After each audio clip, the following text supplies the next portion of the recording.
आप जाइए, अभी साहब के पास टाइम नहीं है। बस 2 मिनट, साहब से मिलके चले जाएंगे। अरे कब से बोल रहा हूँ, समझ में नहीं आ रहा क्या? चलो जाओ अभी यहाँ से, चलो। अरे आने दो उसे, अरे अंदर भेजो। चलो।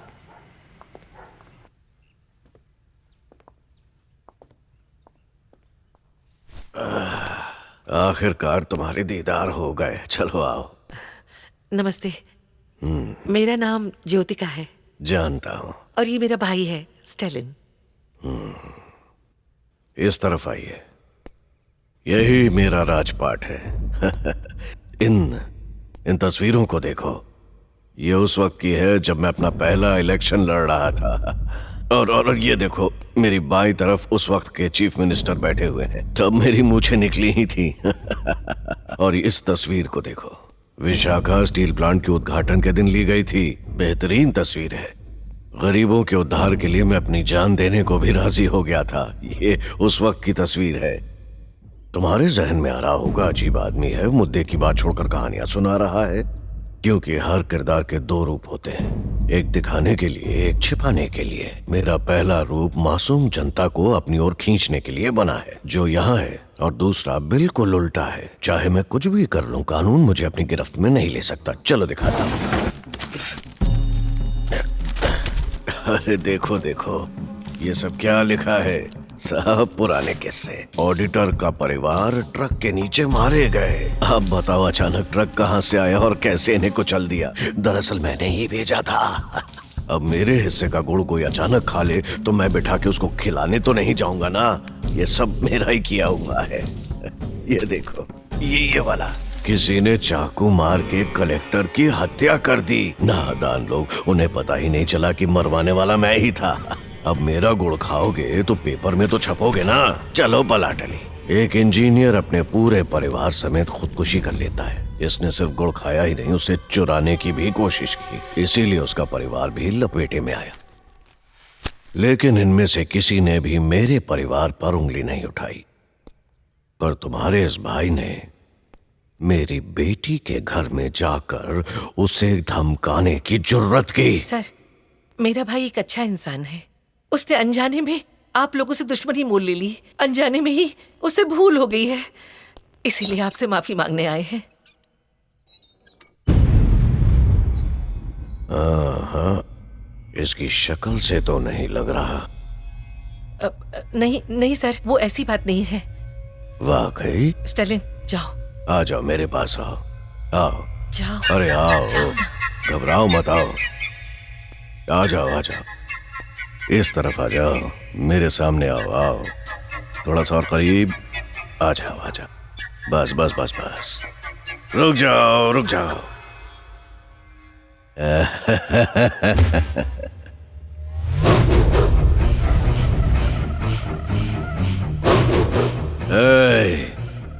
मेरी बेटी को बुलाओ फौरन।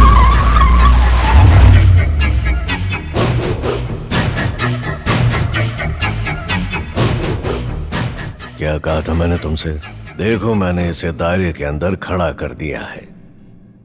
अब बताओ क्या इच्छा है? इसकी इतनी हिम्मत कि मेरे घर आकर भरी महफिल में इसने मेरी बेइज्जती की। आज यहाँ सबके सामने तेरी बहन को हम बेइज्जत करेंगे। अब जा, मेरे पति के कदमों में गिर जा, और तब तक कदमों में पड़ी रहना जब तक तेरी आंखों के आंसू से मेरे पति के पांव पूरी तरह ना धुल जाएं। चल जा, आज मैं इसका तमाशा देखूंगी।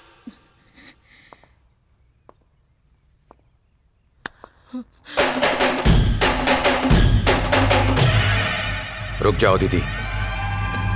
स्टेलिन, मैंने कहा रुक जाओ।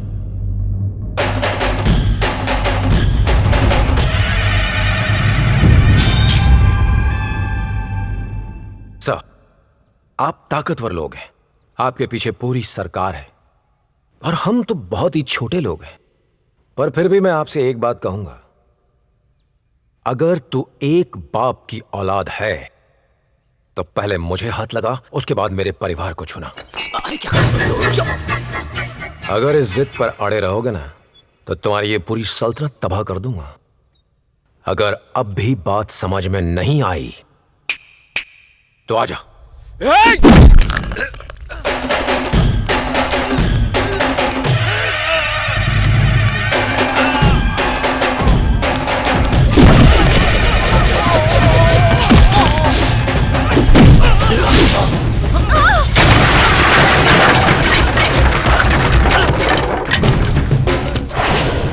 मिनिस्टर, सिर्फ तेरे ही नहीं, मेरे भी दो रूप हैं। जब तक मैं शांत था, अपनी दीदी के कहने पे माफी मांगने आ गया, लेकिन अब तूने मुझे ललकारा है तो सुनामी की लहरों से भी खतरनाक है ये स्टैलिन। बच के रहना।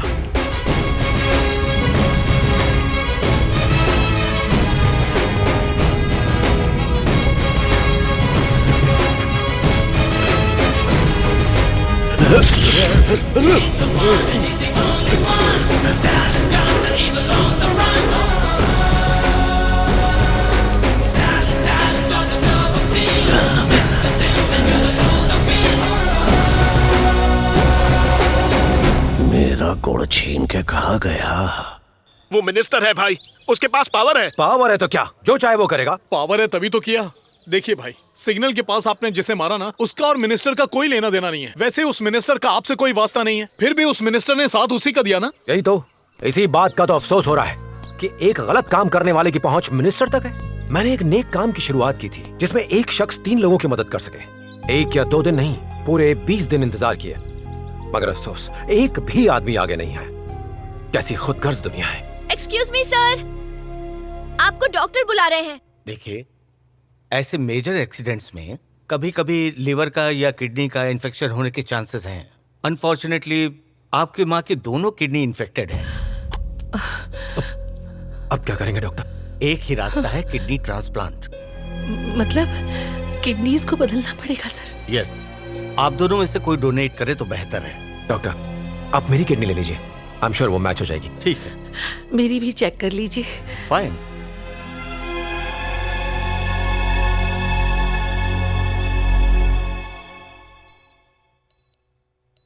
Now you don't have to worry, kidney transplant successful हुआ है। आप लोग इनका ख्याल रखिए। Okay ji doctor, thank you.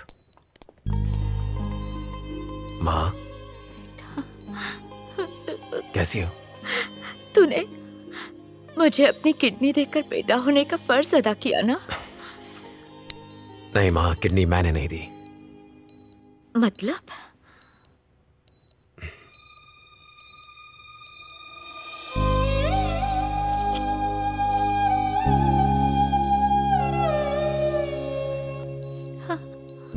हाँ माँ, आपकी कोख से जन्मे हम दोनों की किडनी आपसे मैच नहीं हुई।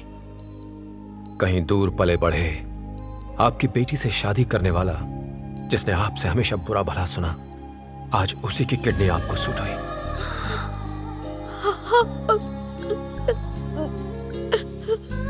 जरा उधर देखिए।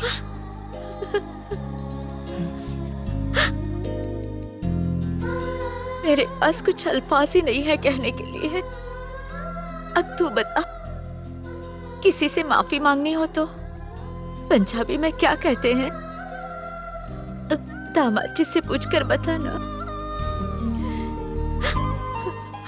आजा बेटी।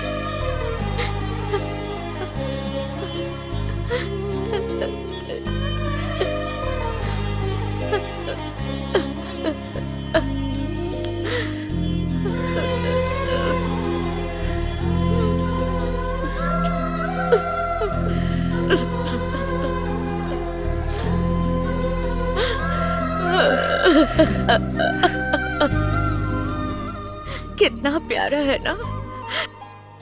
इस पर नहीं, मुझ पर गया है।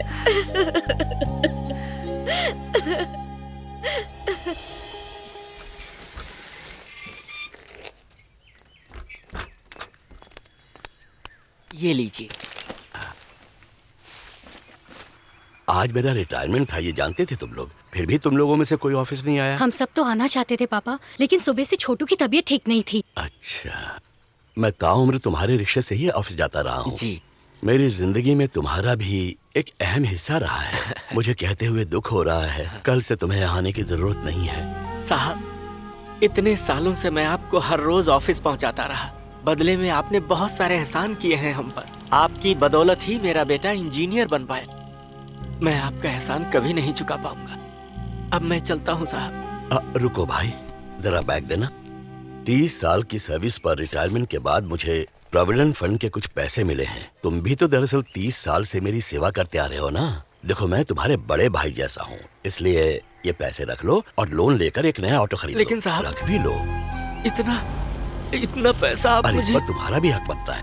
आपने मुझे उम्र भर के लिए कर्जदार बना दिया। अरे रमेश, ये कह के तुम मुझे शर्मिंदा मत करो। अगर हो सके तो किन्हीं 3 शख्स की मदद करो और उन तीनों से कहो कि वो भी 3 लोगों की मदद करें। बिल्कुल साहब, ऐसा ही करूंगा। क्यों बेटी, सही कहा ना?